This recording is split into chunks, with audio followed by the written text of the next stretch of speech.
Alhamdulillah, bismillah wa salatu wa salam ala rasulillah, amma ba'd. Donc, section numéro 7, toujours sur l'histoire de Youssouf alayhi salam. Le rêve du roi. Le roi déclara: j'ai vu 7 vaches grasses mangées par 7 autres maigres, et de même 7 épivers avec d'autres desséchés. Ô gens du conseil, donnez-moi votre avis sur mon rêve si vous savez interpréter les songes. Rêve confus, dirent-ils. Or, nous ne sommes pas savants de l'interprétation des rêves. Celui des deux qui avait été épargné se rappela alors après toute cette période et dit: je vais vous informer de son interprétation, envoyez-moi donc dans ce but. Youssouf, toi le très sincère, dis-nous ce que signifie cette vache grasse que mangent cette vache maigre et cet épivers et d'autres desséchés. Peut-être reviendrai-je alors vers les gens, et ainsi peut-être sauront-ils. Il répondit: vous sèmerez 7 années de suite ce que vous récolterez, laissez-le dans son épi, sauf une petite quantité pour votre consommation. À cela 7 années très difficiles succéderont, qui consommeront ce que vous aviez réservé pour elles, sauf une petite quantité que vous laisserez en réserve. Ensuite, une année viendra dans laquelle les gens seront gratifiés de la pluie et dans laquelle ils presseront en abondance. Donc ça, c'était issu du Coran. Donc, Ibn Kathir, rahimahullah, nous dit: cela faisait partie des causes de la sortie de Youssouf de prison dans le respect et l'honneur. Le roi d'Égypte, Rayyan ibn al-Walid, se vit en rêve au bord d'une rivière d'où sortirent 7 vaches grasses. Elles allèrent paître quand 7 autres vaches chétives surgirent de la même rivière. Celles-ci allèrent brouter avec les premières, puis se mirent à les dévorer. Le roi se réveilla effrayé, puis se rendormit, et vit ensuite 7 épivers sur une même tige que consommèrent 7 autres maigres et desséchés. Il se réveilla de nouveau angoissé. Lorsqu'il raconta ce rêve à son conseil et son peuple, nul n'en sut l'explication. Ils le considérèrent plutôt comme un rêve confus n'ayant peut-être pas de signification. Avec cela, ils n'avaient pas de connaissance de l'interprétation des rêves. C'est alors que celui à qui Youssouf avait recommandé de le citer auprès du roi se le rappela, après l'avoir oublié des années jusqu'à ce moment. Cela était ainsi prédestiné et tenait de l'infinie sagesse d'Allah subhanahu wa ta'ala. Ainsi, celui des deux qui avait été épargné se rappela alors après toute cette période et dit: je vais vous informer de son interprétation, envoyez-moi donc dans ce but, c'est-à-dire envoyez-moi auprès de Youssouf. Il arriva donc auprès de lui et dit: donc Youssouf, toi le très sincère, dis-nous ce que signifie cette vache grasse que mange cette vache maigre et cet épivers et d'autres desséchés, jusqu'à la fin du verset. Youssouf alayhi salam dispensa alors ce qu'il avait de science, sans délai ni condition et sans demander en échange sa mise en liberté rapide. Il répondit à ce qu'ils demandèrent et interpréta le rêve du roi, indiquant qu'il y aurait 7 années opulentes suivies de 7 années de sécheresse. Donc, ensuite, une année viendra dans laquelle les gens seront gratifiés de la pluie et dans laquelle ils presseront en abondance, donc ce qu'ils avaient l'habitude de presser comme canne à sucre, raisin, olive, sésame et autres.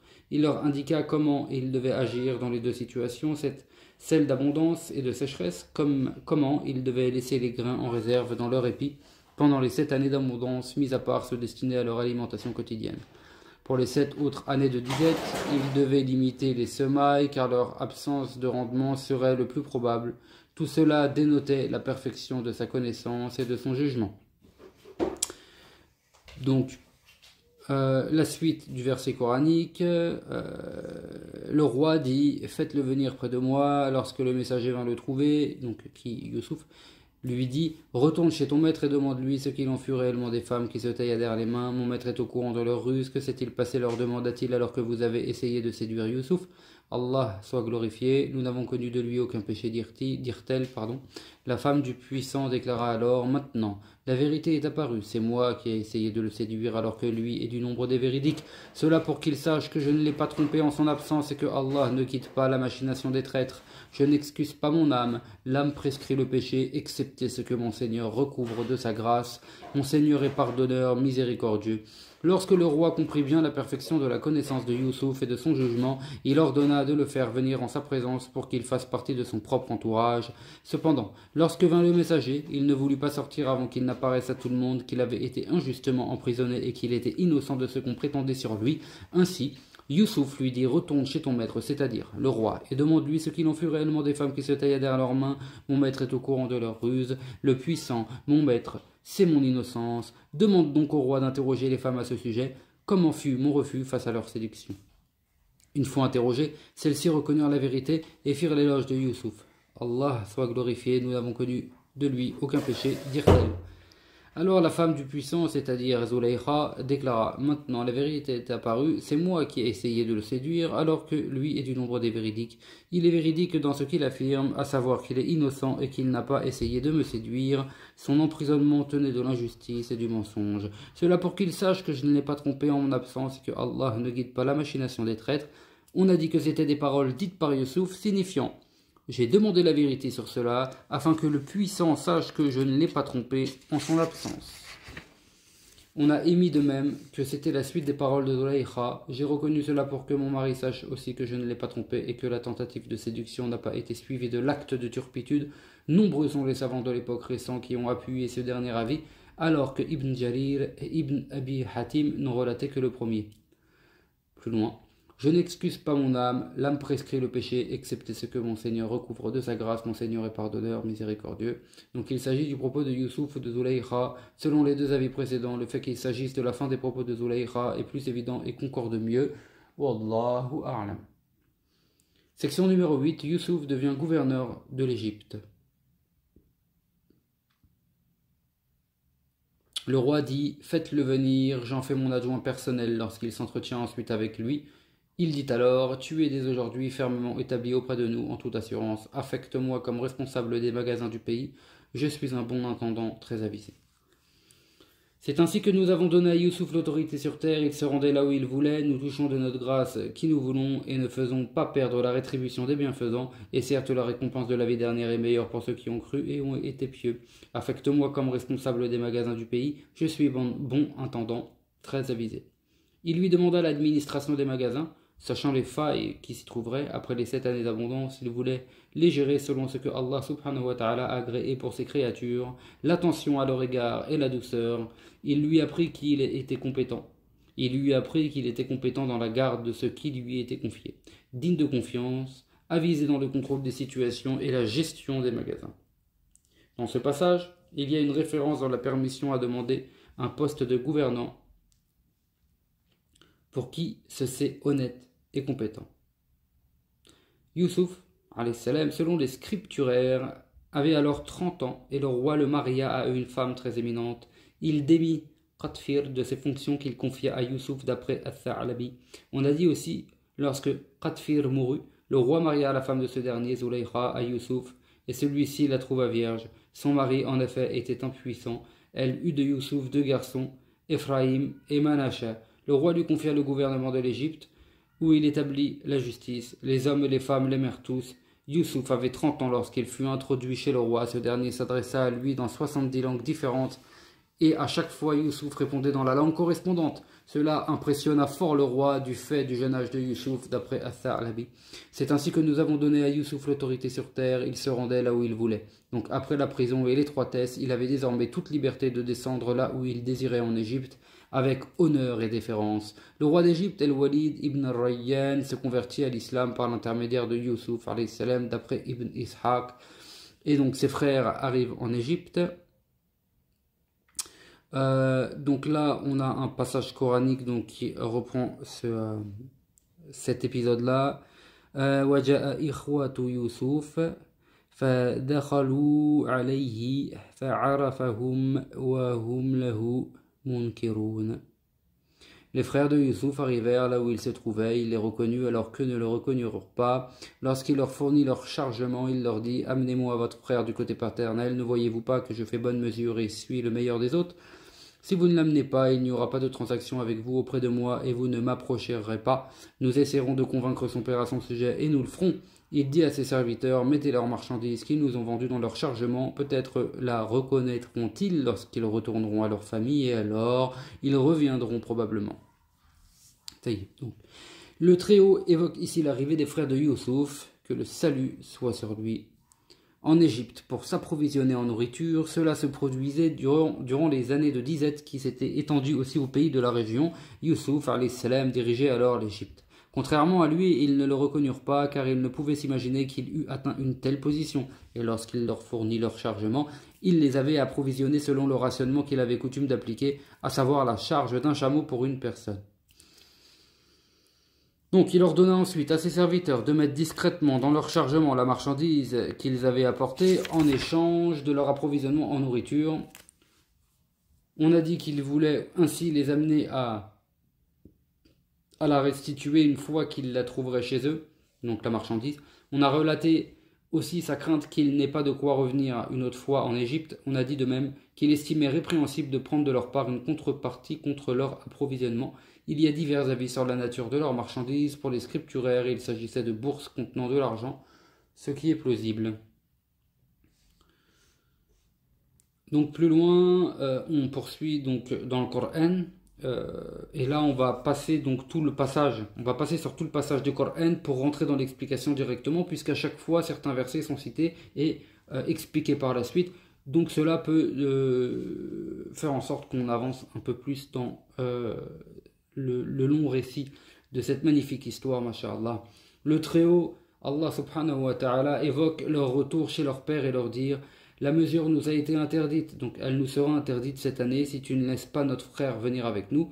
Si tu l'envoies, elle ne sera pas interdite. Et auront en plus la charge d'un chameau, c'est-à-dire, grâce à notre frère, c'est une mesure minime en rapport au départ de son fils. Et Yaqub, alayhi salam, était autant que possible près de son fils Benyamin. Il sentait en lui l'odeur de son frère et cela le réconfortait et compensait quelque peu sa perte. Et c'est pourquoi il répondit: je ne l'enverrai avec vous que si vous me donnez un engagement solennel devant Allah, que vous me le ramènerez, sauf si vous êtes réduit à l'impuissance, et s'il arrive que vous soyez tous dominés et ne puissiez le ramener. Lorsqu'ils lui donnèrent leur engagement, il dit: Allah est garant de ce que nous avons affirmé. Il prit les engagements et les précautions pour son fils, mais la prudence ne peut s'opposer à la providence. S'il n'y avait eu besoin de provisions dans lesquelles se trouvaient Yaqub et son peuple, il n'aurait pas envoyé son fils très cher. Mais le destin a ses lois, et Allah subhanahu wa ta'ala prédestine et choisit ce qu'il veut. Il est le sage souverain, l'omniscient. Il leur prescrivit ensuite de ne pas entrer par une seule porte de la ville, mais par des issues différentes. Il voulait leur éviter ainsi le mauvais œil du fait de leur apparence magnifique, d'après Ibn Abbas et d'après Muhammad ibn Ka'ab et Qatada. Il voulait qu'ils entrent dispersés pour mieux recueillir des informations sur Youssouf, et ça c'est l'avis de Ibrahim al-Nakha'i. Le premier avis est plus apparent, et c'est pourquoi il dit: et je ne peux en rien vous prémunir vis-à-vis d'Allah.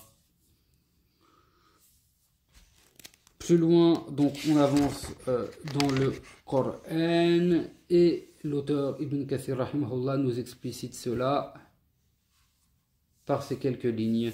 Le Très-Haut, Allah subhanahu wa ta'ala, évoque leur arrivée avec leur frère Benyamin chez Youssouf. Celui-ci le rapprocha de lui et lui apprit en secret qu'il était son frère germain. Il lui demanda de leur cacher cela et le réconforta face à ce qu'il avait enduré de leur part. Il usa ensuite d'une ruse pour pouvoir le soustraire à eux et le laisser avec lui. Il ordonna à ses serviteurs de déposer discrètement dans les affaires de Benyamin l'aiguillère qui leur servait à boire et à mesurer les grains pour les gens. Il leur annonça ensuite qu'ils avaient volé l'aiguillère du roi et promis une prime à qui la restituerait, à savoir le chargement d'un chameau que garantissait le héros. Ceux-ci firent face alors à ceux qui les avaient accusés, les fustigeant pour ce qu'ils disaient sur eux. Donc telle était leur loi, le voleur était remis comme esclave à qui avait été volé, et c'est pourquoi ils dirent: c'est ainsi que nous autres condamnons les coupables. Il commença d'abord par leur sac avant celui de leur frère, puis il la sortit du sac de son frère, cela pour que la suspicion soit éloignée et que la ruse soit plus opérante. C'est ainsi que nous avons suscité cette ruse pour Youssouf. Il n'avait guère soumis son frère à la coutume du roi. Donc ce qui était possible, s'il n'avait pas affirmé que sa réparation équivalait à la réduction en esclavage de celui chez qui on trouverait l'objet, Youssouf pouvait en effet lui faire encourir la peine prévue par le roi d'Égypte, uniquement parce que Allah l'avait ainsi voulu. Nous élevons en degré qui nous voulons, donc dans la science. Et au-dessus de chaque personne douée de science, il y a quelqu'un qui est très savant, car Youssouf était plus savant qu'eux, excellait plus dans le jugement et avait plus de persévérance et de détermination qu'eux. Il agit ainsi selon l'ordre d'Allah subhanahu wa ta'ala, et cela avait pour conséquence des avantages considérables. L'arrivée prochaine de son père et de son peuple auprès de lui, quand ils virent l'aiguillère extraite du chargement de Benyamin, ils dirent: s'il vole, un frère à lui a déjà volé auparavant. Il visait en cela Youssouf. On a dit qu'il avait volé une statue de son grand-père maternel qu'il brisa ensuite. On a dit de même que sa tante paternelle lui avait accroché sa ceinture quand il était petit entre les vêtements. Cette ceinture avait appartenu à Ishaq. Ils la trouvèrent ensuite entre ses habits, sans qu'il fût au courant du geste de sa tante. Celle-ci voulait ainsi qu'il restât avec elle, du fait qu'elle l'aimait beaucoup. On a dit aussi qu'il prenait la nourriture pour la distribuer aux pauvres. S'il vole, un frère à lui a déjà volé auparavant. Youssouf dissimula ce qu'il avait en lui-même, à savoir les mots suivants: vous autres êtes dans une plus mauvaise situation et Allah en sait mieux sur ce que vous décrivez. Il leur répondit ainsi en lui-même, non à haute voix, par indulgence, générosité, magnanimité et pardon. Puis, usant de la douceur et cherchant sa compassion, ils dirent au puissant, il a un père, un cher honorable, prends l'un d'entre nous à sa place. Nous voyons que tu es du nombre des bienfaisants, Allah nous préserve, dit-il, de prendre un autre que celui chez qui nous avons trouvé notre objet. Nous serions alors des injustes. Pour les scripturaires, Youssouf se fit alors connaître ce qui est une autre de leur erreur. Donc après, on poursuit avec un autre gros passage coranique, on va dire, en termes d'histoire. En fait, il y a encore un gros pan de l'histoire de Youssouf alayhi salam dans cette sourate que vous connaissez tous très bien, qui est quasi décrite, enfin qui décrit totalement en fait l'histoire de Youssouf du début à la fin. Donc du coup, c'est vrai que sur cette explication, il y a beaucoup de passages. Hein. Et on va tout de suite passer à l'explication d'Ibn Kathir. Et on s'arrêtera ici. Donc on va finir la dernière, on va dire l'avant-dernière partie. Je pense qu'on clôturera sur le prochain audio, Inch'Allah. Donc, taïb.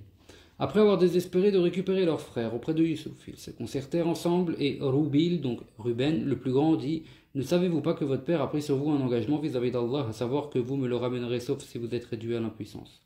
Vous l'avez négligé comme vous avez fait preuve de négligence pour son frère Youssouf autrefois. Il ne me reste plus de visage avec lequel je pourrais me présenter devant mon père. » Donc, plus loin. Vos âmes vous ont plutôt enjolivé quelque chose, répondit-il, patience gracieuse. Donc cela ne s'est pas passé comme vous dites, il n'a pas volé, car ce n'est pas son caractère ni son comportement habituel. Donc il leur dit cela parce que leur négligence avec Benyamin tenait de leur acte avec Youssouf, d'après Ibn Ishaq.